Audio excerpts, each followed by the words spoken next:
Hello, আমি সাথী। আমি একটা প্রবাসী ছেলে চাই আমার লাইফ পার্টনার করার জন্য। মানে প্রবাসী ছেলে চাওয়ার কারণটা হচ্ছে যে প্রবাসী ছেলেরা দেখা যাচ্ছে প্রবাসে থাকে আর ওয়াইফ দেশে দেশে থাকে। দেন হচ্ছে ওরা বউদের হয়তো অনেক অনেক অনেক অনেক বেশি টেক কেয়ার করে। দূরে থাকলেও কিন্তু একটা কেয়ারিং করা যায়। ওরা মানে অনেক কেয়ারিং করে। দেন হচ্ছে যেমন সকাল বিকেল বা অবসর টাইম যতটুকু পায় তারা ওয়াইফদের সময় দেয়, ঠিক আছে। আর হচ্ছে ওরা মেন কথা হচ্ছে ওরা বউ হারানোর ভয় পায়।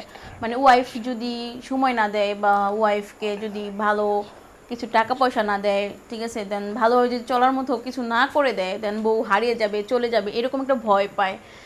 এই জন্যই আমার প্রবাসী ছেলে অনেক অনেক অনেক পছন্দের। আর আমি এই জন্য একটা প্রবাসী ছেলে খুঁজতেছি যে আমার লাইফ পার্টনার হিসেবে আমি তাকে অ্যাকসেপ্ট করতে পারবো। দেন যদি এরকম কেউ থেকে থাকেন, অবশ্যই অবশ্যই অবশ্যই আমার কন্ট্যাক্ট নাম্বার দেওয়া থাকবে, সেই কন্ট্যাক্ট নাম্বারে যোগাযোগ করবেন। আচ্ছা, আপনি কেন প্রবাসী দেশি ছেলে না বেছে নিয়ে প্রবাসী ছেলে বেছে নিলেন? হচ্ছে দেশি ছেলেরা হচ্ছে আপনার মানে বউকে হারানোর ভয় পায় না, কারণ সবসময় কাছে কাছে থাকে। দেখা যাচ্ছে যে ওরা ভাবে যে দৌড়ুক, মানে একটা গেলে আরেকটা আসবে, এরকম একটা ফিল করে ওরা। কিন্তু প্রবাসীরা এরকম ফিল করে না। ওরা ভাবে যে না, আমি এত কষ্ট করে প্রবাস করতেছি 2 4 5 বছর 10 বছর, দেন মানে ফ্যামিলিকে সুখে রাখার জন্য। আর হচ্ছে মানে ওদের মনে একটাই কাজ করে যে আমি যে 5 বছর আমি দূরে আছি, এই 5টা বছর আমার লক্ষ্মী ওয়াইফটা একা একা থাকে।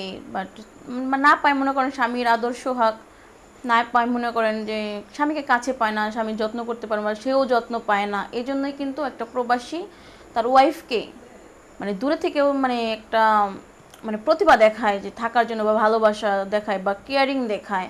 আর দেন হচ্ছে ওদের মনে সবসময় একটা ভয় থাকে, 5 বছর দেশের বাইরে আছি, যদি বউ চলে যায়। এই জন্য কিন্তু এটা ভেবে কিন্তু বউকে দেখা যাচ্ছে মানে টাকা পয়সা মানে ভালোভাবে চলার মতো জিনিস দিয়ে ওদের মানে ভুলিয়ে রাখে, ঠিক আছে। মানে এই সম্পূর্ণ কিছু দিয়ে হ্যাপি রাখার চেষ্টা করে। আর এই জন্যই আমি একটা প্রবাসীকে চাই, ঠিক আছে, প্রবাসী হাজবেন্ড আমার লাইফে এন্ট্রি না, দিতে চাই। এখন বিষয়টা হলো কি, আপনারা মেয়েরা শুধু প্রবাসীদের টাকাই দেখলেন, ভালোবাসায় দেখলেন, প্রবাসীদের কষ্টের কথা কিন্তু আপনারা কেউ দেখেন না।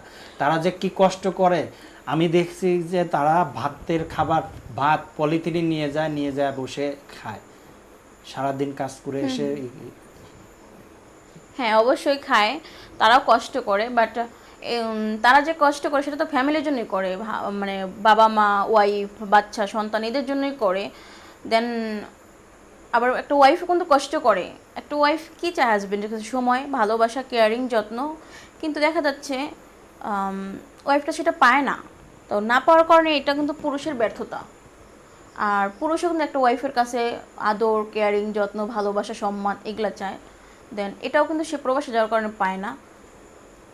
মানে আচ্ছা, কষ্ট করে এটা ভবিষ্যতে একটু সুখের জন্য, ঠিক আছে। বাট এটা অবশ্যই একসময় পূর্ণ হবে। আর টাকা পয়সা, এটা আসলে টাকা পয়সা এটা চায় না, তবে ফ্যামিলি ভালো রাখার জন্য এটা অবশ্যই মানুষ চায়। আজকে দেখেন যে একটা দেশীয় ছেলে যদি বিয়ে করে, তখন কিন্তু মানে তার সংসার চালানোর জন্য সে কিন্তু ইনকাম করে না এমন কোনো কথা না, সে কিন্তু ইনকাম করে। তবে তাদের মধ্যে একটু শান্তি আছে, সেটা হচ্ছে তারা রাত হলেও বাসায় আসে, একসাথে থাকে, একসাথে খায়।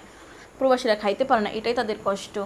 হ্যাঁ, বেলা শেষে কিন্তু প্রবাসীরা, যখন একজন প্রবাসী তার ওয়াইফ, ভাই বা জি জি। বোন, মা, বাচ্চাদের সাথে একটু ভালো মতো শান্তিতে কথা বলে, তাদের কাছে কিন্তু এটা অনেক বড় প্রাপ্তি থাকে। প্রাপ্য, হ্যাঁ হ্যাঁ। তো সেই ক্ষেত্রে অনেক মেয়ে আছে কি, যে প্রবাসীদের সাথে প্রেমের জালে ফাঁসায়া তাদেরকে একদম পথের ফকির করে দেয়, এরকম আছে অনেক হ্যাঁ প্রবাসী হ্যাঁ আছে। আছে, হ্যাঁ হ্যাঁ তো আছে। এখন আপনার সাথে যদি রিলেশন করে বা আপনার সাথে যদি বিয়ের প্রলোভ দেখে আপনি যদি এরকম কোনো কাজ করেন, সেই না না ক্ষেত্রে? না, আমি এরকম কাজ করব না। কারণ হচ্ছে যে বললাম না, আমার একটাই মেন কারণ, যে সেটা হচ্ছে দেশীয় ছেলেরা মানে মানে ওয়াইফ হারানোর ভয় পায় না, কিন্তু প্রবাসীরা ওয়াইফ হারানোর ভয় পায়, ঠিক আছে। একটু সময় হলেও দেওয়ার চেষ্টা করে। আর হারানোর ভয় যার মাঝে আছে তারাই কিন্তু অনেক হ্যাপি থাকতে পারে। যার মাঝে হারানোর ভয় নেই, অবহেলা, তারা কখনো হ্যাপি থাকতে পারে না। আচ্ছা আচ্ছা। এই জন্যই। তো পরিশেষে আমরা বিদায় নেব, বিদায় নেওয়ার পূর্বে আমাদের দর্শকদের কিছু বলার আছে? অবশ্যই বলার আছে। দেন আমি এটাই বলতে চাই দর্শকের জন্য যে যদি পারেন বা কেউ যদি আমার ভিডিওটা আসলে দেখেন, প্রবাসী এরকম কেউ, দেন আমার নাম্বার দেওয়া থাকবে, কন্ট্যাক্ট নাম্বার। আপনারা আমার কন্ট্যাক্ট নাম্বারে যোগাযোগ করবেন। অযথা বাইরের দেশীয় কেউ যোগাযোগ করবেন না। প্রবাসী যারা আছেন তাদের মাঝে কেউ যোগাযোগ করবেন। আচ্ছা ঠিক আছে, তো ভালো থাকেন, বিদায় নিচ্ছি। ওকে।